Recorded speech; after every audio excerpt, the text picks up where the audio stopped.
自从霍普森娶了凯伦他妈，一跃成为了天堂镇首富后，他立即辞掉了警察职务。凯伦想为重建天堂镇计划募捐，便逼着兰德尔跟他去讨好霍普森，而且动作要快，否则以老家伙的德行，很快就会把钱败光。霍普森买下了林赛格雷厄姆的避暑别墅，老二主题的装修风格举世无双，让客人充分感受到主人的变态。霍普森对老婆感激不尽，多亏了他，自己才能过上如此奢靡的生活。虽然他根本没记住老婆的名字，只叫她大奶女士。他甚至买下了葡萄牙男子水球队，用来当活人雕像。凯伦劝老妈管管霍普森，这样办下去，世界首富也顶不住呀。老太太表示自己是个传统的姑娘，欺负女人只会败家，钱应该交给男人管。霍普森受到在瑞克莫蒂剧组的启发，还买了一把传送枪，可以足不出户猥亵别人。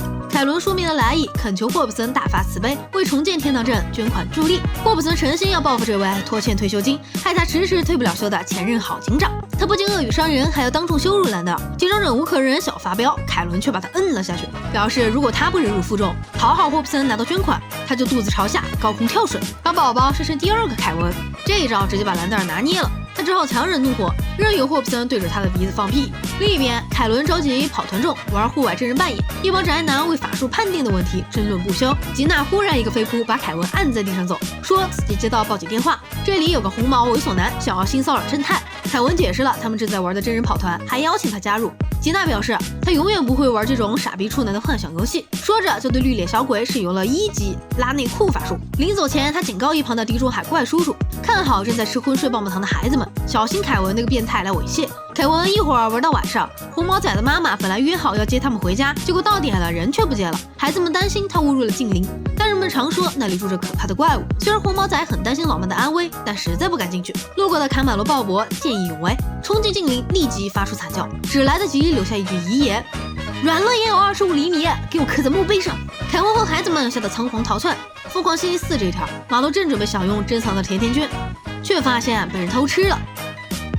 罪魁祸首子弹解释说，核辐射创造出一株新大麻，抽了以后超级馋嘴。马洛一听就觉得不妙，天堂镇最多的就是瘾君子，要是他们都抽这种新大麻，所有甜甜圈岂不是在劫难逃了？马洛决定揪出幕后毒枭，将罪恶连根拔起。凯伦和兰德尔一大早又去劝说霍普森，发现他正在吸自己的菊花当早餐。凯伦讲重建天堂镇计划时，他就疯狂玩弄兰德尔，最后一吸警长的屁股，表示他将捐款69美元。自从有了传送枪，这老变态玩得越来越花了。兰德尔不堪受辱，准备离开，霍普森却还想继续玩弄他，美其名曰严格考察捐款对象。除了兰德尔外，别人拿钱都很容易。马洛想要500万，把自己打造成超级间谍，来逮一条吸毒犬。霍普森随手给了他1000万。兰德尔心说，早知道这样，凯伦不带他来，说不定捐款已经到手了。镜头转到风和日丽的海滩，老黑正和老婆孩子们享受假期，感叹他们是完美的典型美国家庭。暗中观察的克拉伯气得牙痒痒，他决定狠狠给老黑戴顶绿帽子，不过得换个身份，趁着海豚泡酒巴士。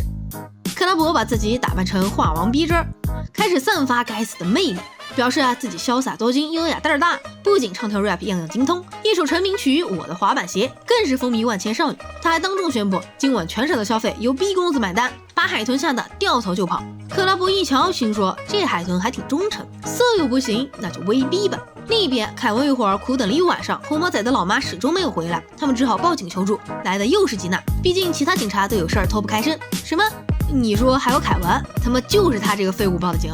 吉娜怀疑这帮宅男想骗自己玩跑团，他带着大伙儿闯入禁林，突然飘来一阵诡异的雾气，他们感觉这雾被施加了咒语，各自的身体都开始变化。红毛仔变成了铠甲闪亮的圣骑士，精灵小胖变成了真正的木精灵，绿脸小鬼化身半兽人，吉娜变成了提夫林奥法骑士，信手一挥就能喷射烈焰。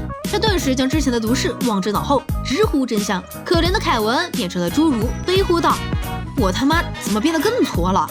与此同时，子弹又钻进小巷子里去买大麻。马洛用霍普森给的1000万买了一套多功能战术西装，开始了他的间谍追踪计划。结果不小心闪掉，当场暴露了行踪。马洛索性摊牌了，向子弹炫耀自己的新装备：会喷射热狗的滑雪杆，会射芝士酱的劳力士，右边斜藏刀，左边斜藏叉。这一套装备配合起来，随时随地都能用餐。子弹嘲笑说，他不相信市面上有马洛能穿得下的西装，这玩意儿估计是钢琴套改的。钢琴搬运公司二话不说，把马洛送去了比利乔尔的演唱会。会说话会偷吃的人肉钢琴，你值得拥有。镜头回到静林这边，跑团小队一路披荆斩棘，各种耍帅扮酷。凯文虽然牺牲了颜值，但他属性也垃圾呀，只会一招侏儒彩虹。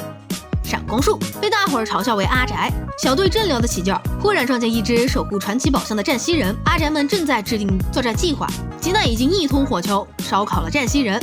他们从宝箱里找到了各种魔幻武器，半兽人得到了狂战斧，圣骑士得到了风暴之锤，木精灵得到了冰霜与火蛇，留给凯文的只有耻辱短棒。他要给自己打气，棒子大小不重要，重要的是如何使用。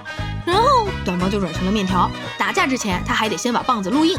老二别说脸，兰德尔被霍普森当成了马骑，凯伦还在一旁吹老家伙的彩虹屁。兰德尔暗暗起了杀心，佯装马儿发疯，将霍普森摔下了楼梯。可惜这老家伙有传送枪。提莫库这边，一行市民们调查发现，老黑的儿子其实是子弹的野种。克拉伯一听就不爽了，那条贱臀愿意让一条野狗睡，却拒绝了他扮演的世上最性感男人化王逼真。